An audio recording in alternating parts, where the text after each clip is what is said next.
पेशे से एक बहुत अच्छी वकील थी, लेकिन कहते हैं ना, बहू कितनी भी बड़ी तोप क्यों ना हो, सास के सामने तो भीगी बिल्ली ही होती है। अरे जनक, क्या बात है। आज रोटी नहीं मिली अभी तक। ये तेरा कोर्ट नहीं है जो आज फैसला ना हुआ तो कल की तारीख मिल जाए। रोटी तो रोज वक्त में चाहिए। हाँ। माँ जी, रोटी तो कब की बन गई। मैंने आपको कहा तो खाना खाने के लिए, आपने शायद सुना नहीं होगा। ओहो हो, जज नहीं हूं मैं तेरे कोर्ट की, सास हूं सास। कोई दलील फालतू की मत देना यहाँ। बहुत जानती हूं मैं इन वकीलों को। अपनी बात ऊपर रखने के लिए झूठ बोलने में जरा भी नहीं सोचते। तभी वहां जनक के ससुर आ जाते हैं। अरे भाग्यवान, क्यों बेचारी के काम को कोसती रहती है हमेशा। मैं भी तो था वहां जब ये आई थी तुझे रोटी खाने को बुलाने के लिए। सास को तो अब गुस्सा आ जाता है कि कैसे किसी ने बहू की साइड ले ली। अरे वाह जी वाह। वो तो मैं जानती थी कि कोई ना कोई गवाह तो ये पेश कर ही देगी। पर मैं तो अब सीधा खाना खाकर सोने जाऊंगी। मुझे आदत नहीं है किसी से बहसा बहसी करने की। पता नहीं कैसे ये वकील इतना दिमाग लगाकर खुद तो झूठ बोलते ही हैं, साथ में झूठे गवाह भी ले आते हैं। जनक को सास के ताने सुनने की अब आदत सी पड़ जाती है। एक दिन जनक वकील की ड्रेस पर काला कोट पहनकर कोर्ट के लिए निकल ही रही होती है कि अरे कहाँ चली काला कौवा बनकर। टोक दिया ना। अब कोर्ट तो वकील वाली ड्रेस पहनकर ही जाऊंगी ना। वाह भाई वाह, दामिनी तो मैंने भी देखी है। सन्नी पाजी ने ऐसा ही कोट पहना था और कहा था कि तारीख पर तारीख, तारीख पर तारीख। मतलब कि कोई बात करनी है तो बोलिए, वरना वक्त नहीं है मेरे पास खराब करने के लिए। अरे पता नहीं तुझ में क्या देखा मेरे बेटे ने, सारा दिन वकीलों वाली बहस करती है, भोली भाली सास के साथ। अच्छा सुन, जो इतनी बहस मेरे आगे करती है ना, जरा अपने बॉस से कर ले, जो 1 साल भी ना हुए तेरी शादी को और काले कपड़े पहना दिए। अंदर जा और लाल कोट पहन कर आ, पता तो चले कि नई नवेली शादी हुई है। अरे माँ जी, कोर्ट में मेरा बॉस क्या करेगा? ये तो पूरे देश की ड्रेस है वकीलों के लिए। लेकिन सास तो ठहरी सास। अच्छा, तो कोई जरूरत नहीं है 2-4 साल कोर्ट जाने की। शादी थोड़ी पुरानी हो जाए तब इजाजत दे दूंगी मैं तुझे काले कपड़े पहनने की। अब क्या था, मन मारकर जनक को लाल रंग का कोट पहनकर कोर्ट जाना पड़ता है। उसके जाने के बाद आहा, बढ़िया, ये पूरे देश की ड्रेस की बात करने वाली। अरे पहना दिया ना लाल कोट। अब सास आए दिन या तो जनक को उसके काम का ताना देती या फिर उसका काम छुड़वा देने की धमकी। तंग आकर एक दिन जनक पति से कहती है, मैं सोच रही हूँ कि कोर्ट जाना बंद ही कर दूं। अरे क्यों यार, इतना अच्छा करियर है, क्यों छोड़ने की सोच रही हो? अरे लाल रंग का कोट पहनकर जाना पड़ता है। हर बात पर सास ताना देती है कि वकील तेज होते हैं, सवाल जवाब करते हैं, झूठी दलीलें देते हैं। अरे तो ठीक है ना, वो जो कहती है अपनी समझ से कहती है, लेकिन तुमको तो पता है ना कि सच्चाई क्या है। जनक को पति की बात से हौसला मिलता है कि तभी घर पर कुछ लोग आ जाते हैं। अरे आइए पंच साहब, कैसे आना हुआ? अरे भाई साहब, सुना है कि आपकी बहू वकील है। तभी वहां सास आ जाती है। हाँ है तो, लेकिन क्या हुआ, फिर कहीं बहस कराई क्या? अरे हम तो खुद दुखी है उसके व्यवहार से। अरे भाभी जी, आपको तो पूरा मोहल्ला जानता है कि आप कितना बोलती है। फिर हम यहाँ बहू रानी की कोई शिकायत नहीं, बल्कि अपनी परेशानी लेकर आए हैं। ससुर जी खुश हो जाते हैं। हाँ हाँ, मैं भी बहू को बुलाता हूँ। जनक वहां आती है, सबको नमस्ते करके बैठ जाती है। बहू रानी, हमारे गांव में बड़ी मुसीबत आ गई है। अब तो पूरे गांव की जिम्मेदारी मानो तुम्हारे कंधों पर है। अरे ना ना, इससे तो घर की जिम्मेदारी पूरी नहीं होती, ये गांव की जिम्मेदारी क्या लेगी? भाभी जी, आप चुप हो जाओ। यहाँ पढ़े लिखे लोगों की बात हो रही है। आप जाओ, जरा रसोई से सबके लिए चाय लेकर आओ। मैं कॉफी लूंगी। हाँ हाँ, वकील साहिबा के लिए कॉफी। सास सर पैर सब पटक कर वहां से निकल जाती है। बहू, गांव में पानी नहीं आ रहा है। पड़ोसी राज्य ने हमारा पानी रोक रखा है। हम्म, इसका मामला तो बड़े कोर्ट में चलेगा पंच जी, लेकिन ऐसा क्यों? वो राज्य हम लोगों से पानी के पैसे मांग रहा है। अब आधे गांव में पानी की सप्लाई खत्म हो गई है बहुरानी। अच्छा पंच साहब, बात गांव की है तो मैं जरूर केस लड़ूंगी। यहाँ एक बार फिर सास की एंट्री हो जाती है। अरे वाह जी वाह, ये काम करवा लो, आप हमारी बहू से बहुत अच्छा करती है। मैं हूं सीधी सादी सास। इस लड़की ने कैसे लड़ लड़ कर मुझे साइड कर रखा है, ये तो अब आपको पता चल ही जाएगा। अरे भाभी जी, आपकी आवाज तो पूरे गांव को सुनाई पड़ती है जब आप बहू रानी को सुंदर वचन सुना रही होती हैं। अरे वकील बहू मिली है, फक्र करो फक्र। हाँ जी हाँ, सारी फकर तो हम लोग ही करें। खैर, अब जो केस लड़ेगी और पानी गांव में आ जाता है तो पंच साहब लिख कर देना होगा कि हैंड पाइप में सबसे पहले मेरी बाल्टी और घड़ा भरेगा। अरे फिर तो हम बहू रानी के नाम पर घर पर ही सप्लाई दे देंगे, लेकिन ये इतना आसान नहीं है। बहू, गांव के पास अभी वकील करने की भी पैसे नहीं है तो। अरे पंच साहब, ये मेरे गांव का मामला है, मैं आपसे एक भी पैसा नहीं लूंगी। सास को बहू की बात पर गुस्सा आ जाता है, लेकिन सबके जाने के बाद झनक मन लगाकर गांव की परेशानियों को दूर करने में लग जाती है। और वो दिन भी आता है कि झनक केस जीत जाती है। अरे आज तो प्लम्बर आकर घर तक पाइप लगा गया है। खुश हो जाओ, मेरे कारण तुम लोगों को घर के अंदर ही पानी मिल जाए। कहानी उन आम घरों की है जहां खाने वाले तो कई, लेकिन कमाने वाला एक मर्द ही होता है। बावजूद इसके उससे उम्मीदें कम नहीं होती। देखिए जी, सामने वाले वर्मा जी कैसी अच्छी तरह से सफाई करते हैं छुट्टी वाले दिन अपने घर की, और एक आप हैं। अरे यार, उनके पास कार है, ऑफिस पास में है और हफ्ते में 2 दिन की छुट्टी होती है, तो फर्क तो पड़ता है ना। मेरी तो शादी ही गलत हो गई। अरे कोई मस्त लड़का मिलता, कमाता भी, घुमाता भी, घर के कामों में भी मदद करता, लेकिन नहीं जी, हमारे वाले को तो कमाने से फुर्सत ही नहीं, और कमाई भी ऐसी कि कोई जरूरत पूरी ही नहीं हो रही है। सुनील बेचारा शीना को देखकर सोचता है कि शीना सही कह रही है। देखने में सुंदर है, घर का सारा काम कर लेती है, उसे तो कोई भी अच्छा लड़का मिल सकता था। क्या सोच रहे हैं? भागने का इरादा तो नहीं है? अरे नहीं मेरी प्यारी बीवी, मैं तो नहीं, पर डर है कि तुम नहीं कहीं भाग जाओ मुझे छोड़कर।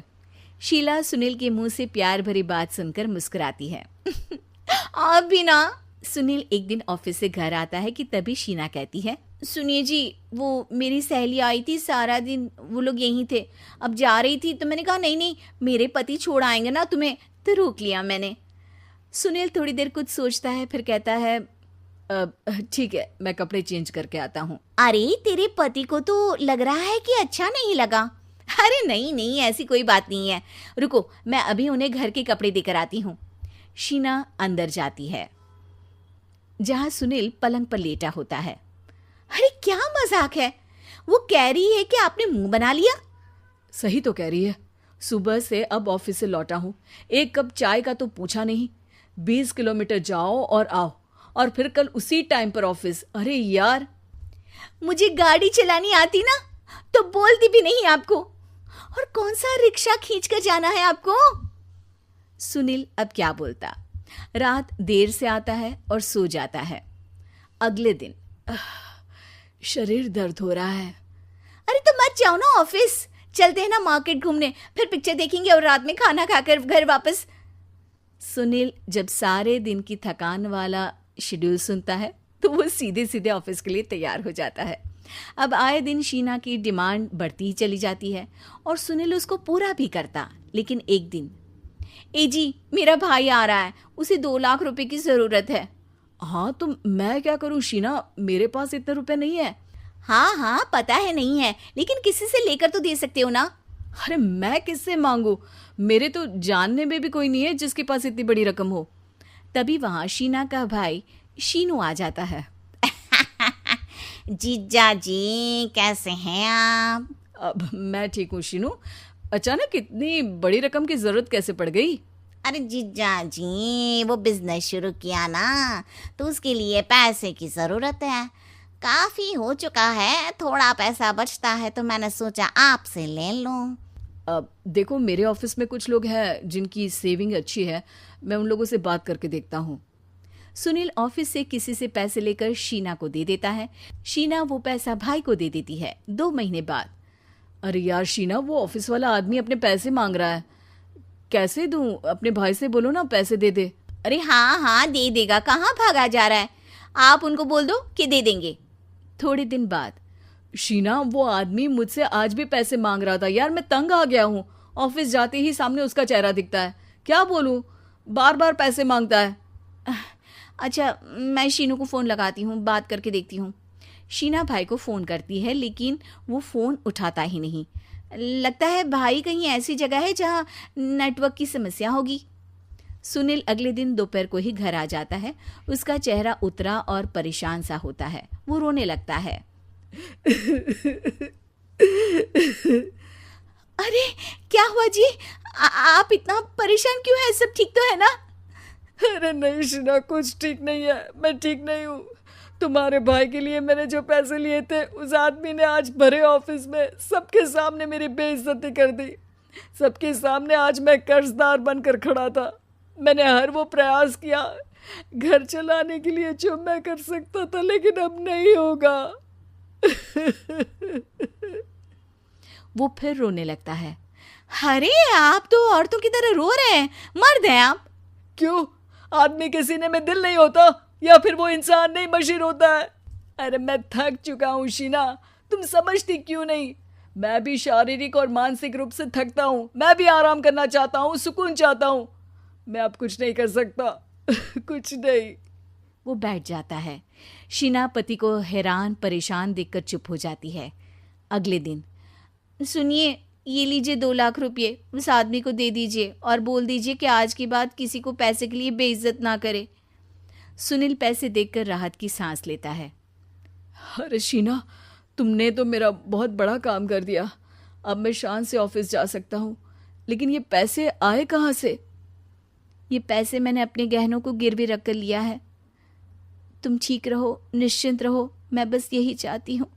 मुझे माफ़ करना, पर अब मैं समझ चुकी हूँ कि मर्द को भी दर्द होता। अगर तुम्हें मुझसे इतनी ही प्रॉब्लम है तो शादी क्यों की? मुझे आपसे नहीं, बस उस फोटो से प्रॉब्लम है जो आपने सोशल मीडिया पर अपलोड किए। अरे इतनी सी बात और इतना ज्यादा ओवर रिएक्ट? ये इतनी सी ही नहीं, मेरी करियर की बात है। मैं मॉडल हूँ और मेरी इंडस्ट्री में कोई भी एक शादीशुदा मॉडल के साथ काम करना नहीं चाहता। इसीलिए अभी के अभी उन फोटो को डिलीट करो। नैना के गुस्से में ऐसा बोलने पर रोहित सोशल मीडिया से अपनी और नैना की सारी फोटो डिलीट कर देता है। नैना एक मॉडल है जिसकी शादी रोहित से होती है, पर उसे हमेशा हर चीज से पहले सिर्फ मॉडलिंग ही दिखाई देती है। इसीलिए वो इसके आगे अपनी शादी को भी कोई इम्पोर्टेंस नहीं देती। एक रात नैना तैयार होकर कमरे से बाहर निकलती है। अरे इतनी रात को ऐसे तैयार होकर कहाँ जा रही हो? Night club. बहू, इस तरह रात भर घर की बहू का बाहर रहना सही नहीं है। ओ प्लीज, ये छोटी थिंकिंग आप अपने पास ही रखें। मेरे प्रोफेशन में night club and parties normal है। ऐसा बोलकर नैना घर से बाहर निकल जाती है और रात भर पार्टी करने के बाद अगली सुबह घर वापस आती है, जहां उसकी सास सुबह सुबह घर की सफाई कर रही होती है।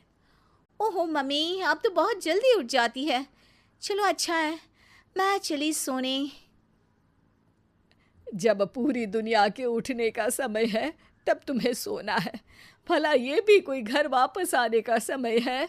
नॉट अगेन मॉम, मैं आप और आपकी इन बातों से टायर्ड हो गई हूँ।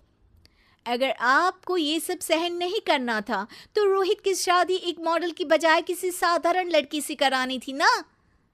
सास को ये सब बोलकर नैना सोने चली जाती है, जिसके बाद वो सीधा शाम को कमरे से बाहर निकलती है तो देखती है कि उसकी सास और रोहित बैठे बैठे खाना खा रहे हैं।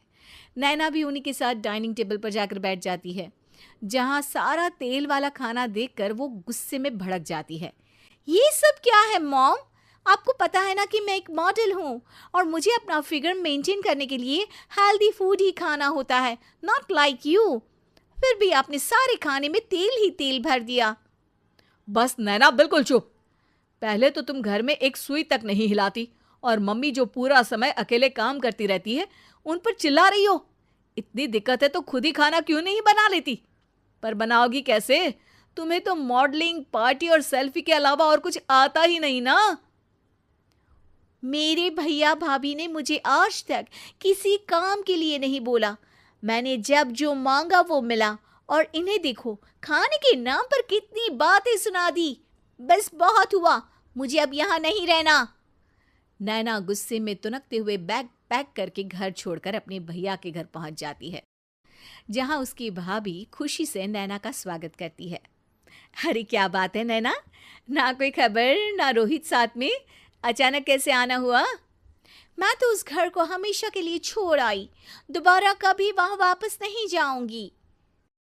ऐसा बोलकर नैना घर में आकर मजे में सोफे पर बैठ जाती है, जिसके बाद अब वो पूरे ठाठ बाट से अपने मायके में रहने लगती है, जहां उसकी भाभी सारा काम करती और नैना अपने मॉडलिंग प्रोजेक्ट करते हुए बस मौज में बैठकर खाती। नैना, आखिर बताओ तो सही कि तुम्हारे ससुराल में ऐसा क्या हुआ जो तुम्हें घर छोड़ना पड़ा? बस उन्हें मेरा लेट नाइट पार्टी जाना और कोई काम ना करना पसंद नहीं था, तो मैंने वो घर छोड़ दिया और यहाँ आ गई। नैना की बात सुनकर उसकी भाभी हैरानी से उसे देखने लगती है, पर कुछ बोलती नहीं। इसी तरह कुछ समय बीतता है और देखते ही देखते अब नैना के पास मॉडलिंग के प्रोजेक्ट्स आने कम हो जाते हैं, जिससे नैना बहुत परेशान रहने लगती है। ऐसा कैसे हो सकता है? मैं इतनी सुंदर मॉडल हूं, तो फिर भी मुझे काम क्यों नहीं मिल रहा?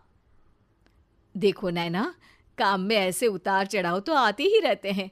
आज नहीं तो कल तुम्हें इससे भी अच्छा काम मिलेगा। तब तक अगर तुम चाहो तो घर में खाली बोर बैठने से अच्छा है कि मेरी मदद कर सकती हो। नैना पहले तो घर के काम का नाम सुनकर नाक चढ़ाती है, लेकिन फिर कुछ दिनों तक कोई काम न होने पर बोर होकर अपने आप भाभी की मदद करने पहुंच जाती है। इसी तरह धीरे धीरे उसकी भाभी नैना को घर का काम करने के साथ सारा खाना बनाना भी सिखा देती है। एक रात नैना और उसके भैया भाभी साथ बैठकर डिनर कर रहे होते हैं। पता है, आज का सारा खाना नैना ने बनाया है, मैंने तो बस आज थोड़ी सी ही मदद की है। मानना पड़ेगा नैना, खाना तो बहुत स्वादिष्ट है। आखिर मेरी बहन मल्टी टैलेंटेड जो है, मॉडलिंग और घर दोनों एक साथ बखूबी संभाल सकती है। और फिर जब मदद करने के लिए घर में कोई दूसरा इंसान भी हो तो फिर दिक्कत ही क्या। मेरी बहन चाहे तो उसके लिए कुछ भी इम्पॉसिबल नहीं है। भैया की बात सुनकर नैना को अपनी सास और रोहित की याद आ जाती है। भैया, मम्मी और रोहित ने कभी मुझे मॉडलिंग करने से रोका नहीं। वो तो हमेशा हर चीज़ अकेले संभालते आए हैं और मैं हर काम खराब करती रही। मम्मी पूरा घर अकेली संभालती है और मुझसे बस थोड़ी मदद की उम्मीद करती है, पर उसकी जगह मैं उन्हें उल्टा बोलती रही। गलती मेरी है भैया, मुझे अपने ससुराल वापस जाना चाहिए। जानकर खुशी हुई बहना कि अब मेरी छोटी सी बहन समझदार भी हो गई है।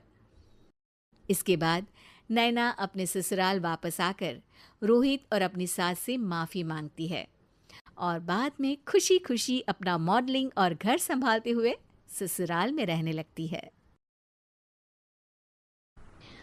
पिंकी के पति कमलेश की दुकान पर गांव का गुंडा जग्गू दादा आता है और धमकी देकर जाता है कि अगर उसने 1 लाख रुपए नहीं दिए तो वो दुकान तोड़ देगा।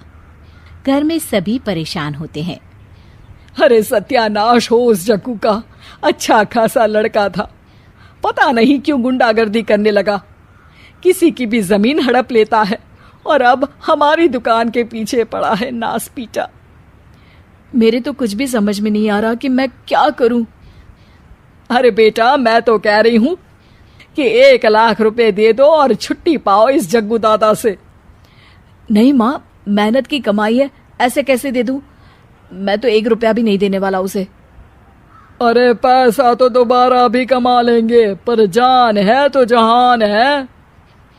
नहीं पिताजी, मैं नहीं दूंगा पैसे, मैंने फैसला कर लिया है। पिंकी कमरे में आकर सोचने लगती है। मेरे पति के ऊपर ये कैसी मुसीबत आ गई है? हे भगवान, क्या करूं मैं? तभी उसे जादुई पत्थर से आवाज सुनाई देती है। दन दना दन दन दन दन, जो चाहे वो तू बन। अरे हाँ, मैं भी कितनी भुलक्कड़ हूँ। मेरे पास तो जादुई पत्थर है, पर मैं क्या करूँ? जग्गू दादा तो बहुत बड़ा गुंडा है, उसका सामना मैं कैसे कर पाऊंगी? पर मुझे ये करना ही होगा। पिंकी प्लान बनाती है और उसे एक आइडिया आता है और वो आइडिया वो सबको बताती है। सुनिए, मेरे पास एक प्लान है। आप जग्गू दादा को पैसे देकर उन्हें घर पर खाने पर बुलाइए। सब ये सुनकर दंग रह जाते हैं। लो और सुनो, अरे वो तुम्हारे दूर के चाचा नहीं है जिसको खाने पर बुलाया जाए। जग्गू दादा है इस गांव में सबसे अमीर और एक नंबर का गुंडा। ओफो सासू माँ, मैं जो कह रही हूँ वो करके तो देखिए। मैं आपको यकीन दिलाती हूँ कि कल के बाद जग्गू दादा हमें कभी परेशान नहीं करेगा। पिंकी के कहने पर कमलेश जग्गू दादा को रुपए देता है और उसे अपने घर खाने पर बुलाता है। अरे भाई, मानना पड़ेगा कमलेश, काफी तरक्की कर लिया है तुमने। 1 लाख रुपए तो बड़ा ही कम डोनेशन था। जग्गू दादा सोफे पर बैठता है और सबसे मिलने लगता है। अरे भाई, लता मौसी ठीक तो हो ना? सुना है घुटने में बहुत दर्द रहता है। हाँ बेटा, पर तुझे कैसे पता चला? अरे जग्गू दादा सारे गांव की खोज खबर रखता है, और वैसे भी मेरी माँ और आप तो बचपन की सहेलियां थी ना, तो आप तो हमारी माँ सी हुई। मौसी कहकर 1 लाख रुपए का चूना लगा रहा है कमबख्त। तभी बेल बजती है और कमलेश दरवाजा खोलता है तो सब दंग रह जाते हैं। अरे एमपी साहब, आप आइए आइए। आप कमलेश को कैसे जानते हैं? अरे भाई, कमलेश हमारे बड़े ही अच्छे मित्र हैं और मैंने सुना है कि आप इनकी दुकान हड़पना चाहते हैं। इनसे चंदा भी मांगते हैं आप। अरे एमपी जी, वो तो बस थोड़ा धंधे में मंदी चल रही थी तो गांव वालों से थोड़ी मदद मांग ली। देखो जग्गू दादा, होंगे दादा तुम अपने घर के, ये हमारे पहचान के लोग हैं। इनके साथ तुमने कुछ भी उल्टा सीधा किया तो सीधा जेल में डाल देंगे, समझे? फिर वहां बाकी कैदियों से चंदा मांगते फिरोगे क्या? जग्गू घबरा जाता है और वहां से जाने लगता है। जी जी एमपी जी, समझ गए हम, चलते हैं। हमें माफ कर दो कमलेश बाबू। अरे बेटा, खाना तो खा लेता। अरे जग्गू। जग्गू दादा को भागता देख एमपी के रूप में बदली पिंकी हंसने लगती है और सब एमपी के पास आते हैं और उनका धन्यवाद करते हैं। आपको कैसे पता चला एमपी साहब कि जग्गू हमें परेशान कर रहा था? आपकी बहू पिंकी है ना, बड़ी ही समझदार है। वो मेरे ऑफिस आई और मुझसे मदद मांगी। क्या पिंकी ने यह सब किया? पिंकी अपने रूप में वापस आ रही होती है। अच्छा, मैं चलता हूँ, मेरा मतलब है। अरे ऐसे कैसे, आप बिना खाना खाए नहीं जा सकते। आइए आइए। नहीं, फिर कभी मुझे जाने दीजिए। पिंकी भागती है। अरे इन्हें किस बात की जल्दी थी? लगता है कोई इम्पोर्टेंट मीटिंग होगी माँ। हाँ भाई, बड़े लोग हैं, दिन में कुछ ना कुछ चलता ही रहता है। लेकिन भगवान का शुक्र है कि आज बहू की वजह से सब सही हो गया। पर बहू है कहाँ? पिंकी घर से दूर भागते भागते अपने रूप में वापस आ जाती है। उफ, बाल बाल बच गई आज तो।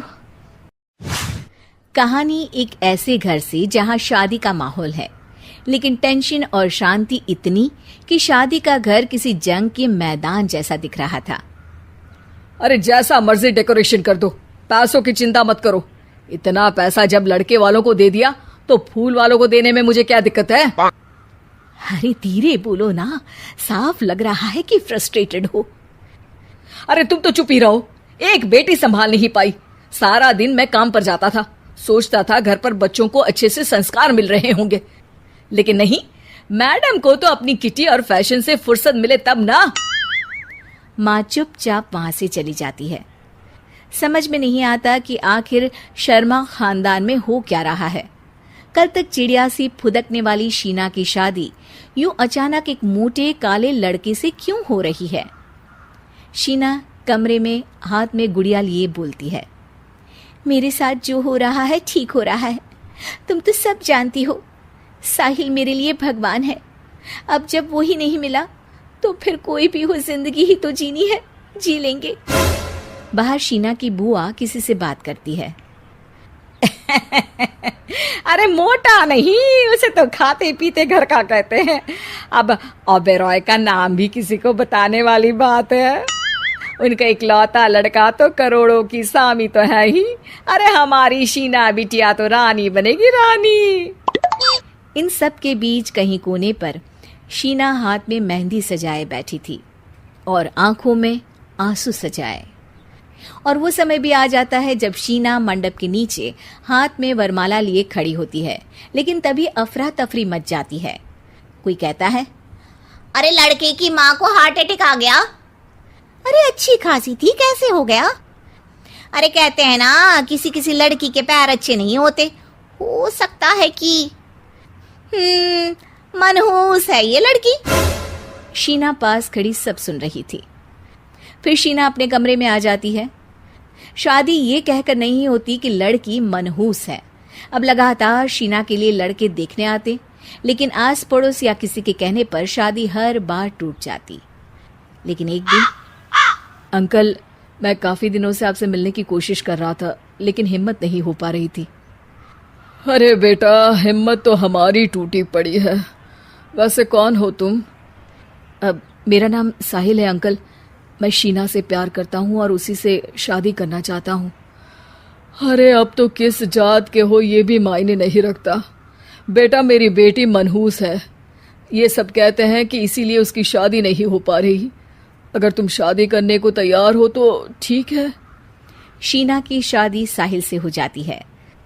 अगले दिन साहिल की माँ का देहांत हो जाता है और एक बार फिर लोग शीना को अपशकुनी कहने लगते हैं। अरे खा गई दीदी को ये। अरे क्या जरूरत थी साहिल किसी मनहूस को घर लाने की। पर बुआ, माँ की तो तबीयत पिछले कई साल से खराब थी। डॉक्टर्स ने जवाब दे दिया था। क्या पता ये भी उनका सौभाग्य हो कि वो बहू का मुंह देख पाई। अरे बहू का मुंह देख पाई, या ये कह लो कि बहू का मुंह देखते ही स्वर्ग लोक सिधार गई।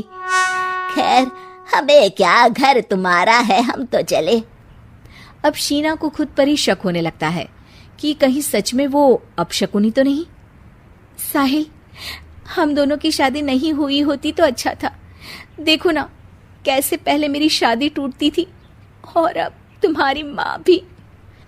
अरे ऐसा कुछ नहीं होता शीना, अपशकुनी वगैरह कुछ नहीं होता। ये सब तो ईश्वर के खेल हैं। वो शादी तुम्हारी इसलिए टूट गई क्योंकि तुमको मेरी पत्नी बनाना था। और माँ का जाना तो तय था। वो काफी बुजुर्ग थी, साथ ही एक ऐसी बीमारी से जूझ रही थी जिसमें डॉक्टर्स भी उन्हें नहीं बचा पाते। शीना साहिल की बात सुनकर तसल्ली कर लेती है और वहां से चली जाती है। अगले दिन, शीना, अरे ओ शीना। क्या हुआ? उफ, कहीं फिर मेरी वजह से कोई नुकसान? अरे नहीं नहीं शीना, तुम जानती हो, जिस प्रॉपर्टी के केस को हम बरसों से लड़ रहे थे उस पर फैसला आ गया, वो भी हमारे हक में। अब हम करोड़पति हो गए शीना। शीना शांत रहती है। अरे क्या हुआ? करोड़ पत्नी बनकर तुमको खुशी नहीं हुई? शीना की आंखों में पानी आ जाता है। चलिए जी, कुछ तो अच्छा हुआ मेरी जिंदगी में आकर आपके साथ। साहिल शीना को गले लगाकर कहता है, मेरी नई नौकरी भी तुम्हारे ही आने से लगी। ये प्रॉपर्टी का केस जीता, सब कुछ तो तुम्हारे आने के बाद ही हुआ। फिर तुम मनहूस कैसे? ये सुनकर शीना खुश हो जाती। पार्ट 2।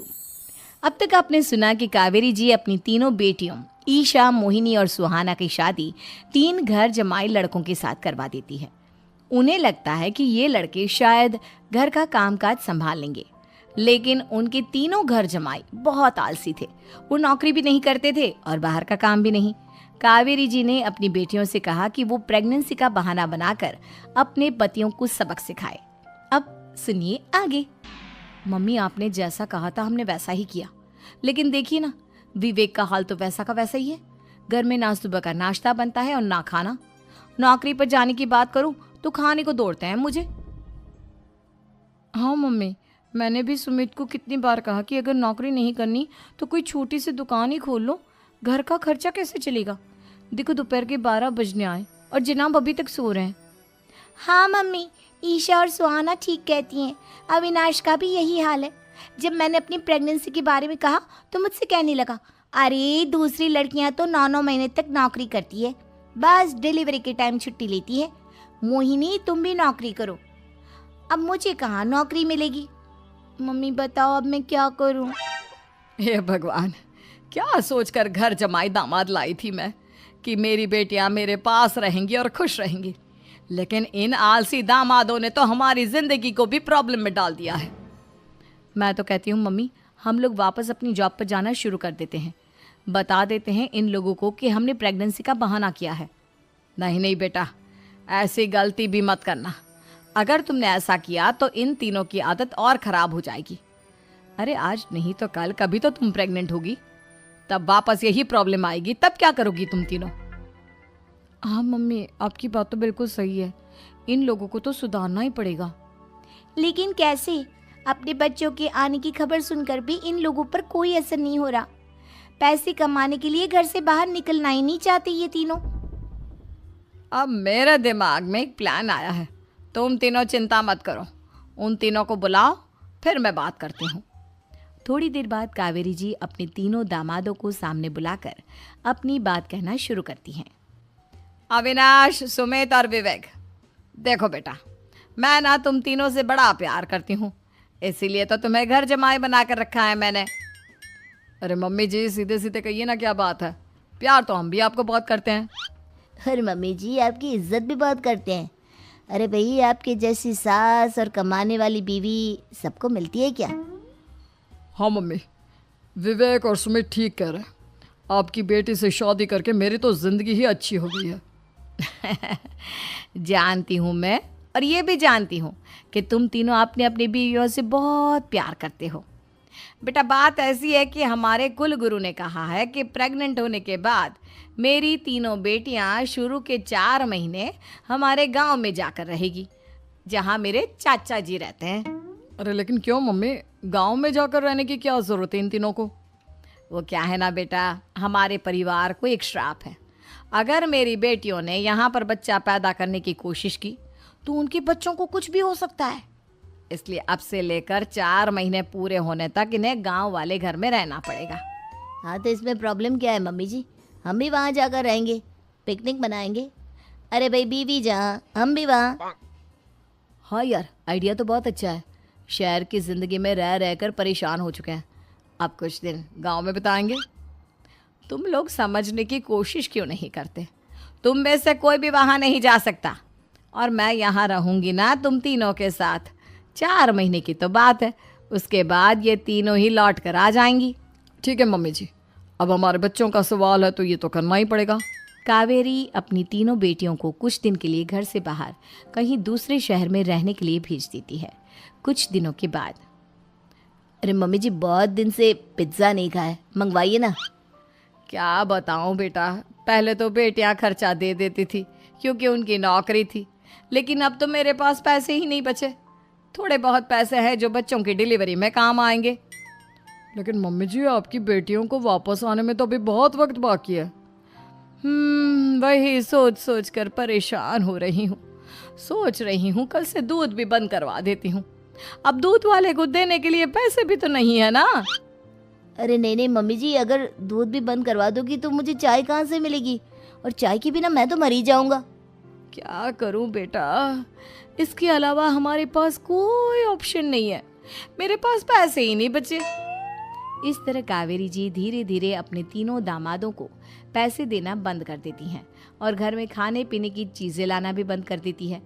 अब वो तीनों बुरी तरह से परेशान होने लगे थे, और इसलिए एक दिन तीनों प्लान करके घर से बाहर निकलते हैं और बाजार में जाने के बाद, यार अच्छा खाना खाए हुए कितने दिन हो गए, पता नहीं कब अच्छा खाना मिलेगा। हमारी बीवियों के जाने के बाद तो हमारी हालत भिखारियों जैसी हो गई है यार। कुछ भी हो, मुझे तो आज पिज्ज़ा खाना ही खाना है। जेब में 1 रुपया नहीं है और पिज्ज़ा खाएगा, कहाँ से आएंगे पैसे? अरे देख वहाँ सामने बोर्ड पर क्या लिखा हुआ है, कंप्यूटर पर काम करने के लिए एक आदमी की आवश्यकता है। भाई मैं तो जा रहा हूँ, काम करूँगा और शाम तक पैसे लाकर आराम से पिज्ज़ा खाऊंगा। जा जा, तुझे कोई काम नहीं देने वाला, हम तो घर जा रहे हैं। चल भाई सुमित। सुमित और अविनाश वहाँ से चले जाते हैं और विवेक उस कंप्यूटर शॉप पर सारा दिन काम करके 5,000 रुपये कमा कर घर लौट कर आता है और अपने खाने के लिए अच्छी अच्छी चीज़ें भी लेकर आता है। ये देखकर विवेक और सुमित के दिल में भी कुछ पैसे कमाने की इच्छा जागती है। अरे सुबह सुबह कहाँ चल दिए तुम? मम्मी जी एक बहुत अच्छी जगह मिली है, कंप्यूटर पर काम करने के 5,000 मिले थे कल मुझे। अगर रोज़ काम करूँगा तो पूरे 40,000 की तनख्वाह। अरे वाह, ये तो बहुत अच्छी बात है दामाद जी, आपको जाना ही चाहिए। सुमित और अविनाश विवेक को इस तरह तरक्की करते देखकर परेशान हो जाते हैं और वो दोनों भी काम की तलाश में निकल पड़ते हैं। धीरे धीरे उन दोनों को भी काम मिल जाता है। अब कावेरी के तीनों दामाद छोटी मोटी नौकरी करके अच्छा पैसा कमाने लगे थे। एक दिन कावेरी उन्हें अपने पास बुलाती हैं। अरे वाह, विवेक 40,000 कमा लेता है, अविनाश 60,000 और सुमित तुम भी 40,000 के आसपास कमा ही लेते हो। कुल मिलाकर तुम अच्छे खासे पैसे कमा रहे हो बेटा। हाँ मम्मी जी, बहुत मज़ा आता है जब महीने के एंड में मोटी रकम हाथ में आती है। पूछिए मत मम्मी जी, घर में रहकर रोटी बना बना कर और तो जैसा महसूस होने लगा था मुझे तो। हाँ बेटा, तुम तीनों की बात तो बिल्कुल ठीक है। और जानते हो, अब तुम तीनों की पत्नियां भी वापस लौट कर आने वाली है। लेकिन मम्मी जी अभी तो उन्हें गए सिर्फ 2 महीने हुए हैं, आपने तो कहा था वो 4 महीने के बाद लौट कर आएंगी। ऐसा कुछ नहीं है बेटा, मैं सिर्फ तुम तीनों को सबक सिखाना चाहती थी कि आदमी घर में बैठकर बीवी की कमाई खाता हुआ अच्छा नहीं लगता। इस दुनिया में हर इंसान को मेहनत करनी चाहिए, काम करना चाहिए, चाहे वो औरत हो या आदमी, ताकि अपने परिवार को संभाल सके। कावेरी की बात सुनकर उन तीनों को अपनी गलती का एहसास होता है और कावेरी उन्हें सच बता देती है कि ईशा, सुहाना और मोहिनी शहर में ही कहीं दूसरी जगह रह रहे थे। शाम के वक्त उन तीनों की पत्नियां लौट कर आ जाती है और कावेरी जी का परिवार एक खुशहाल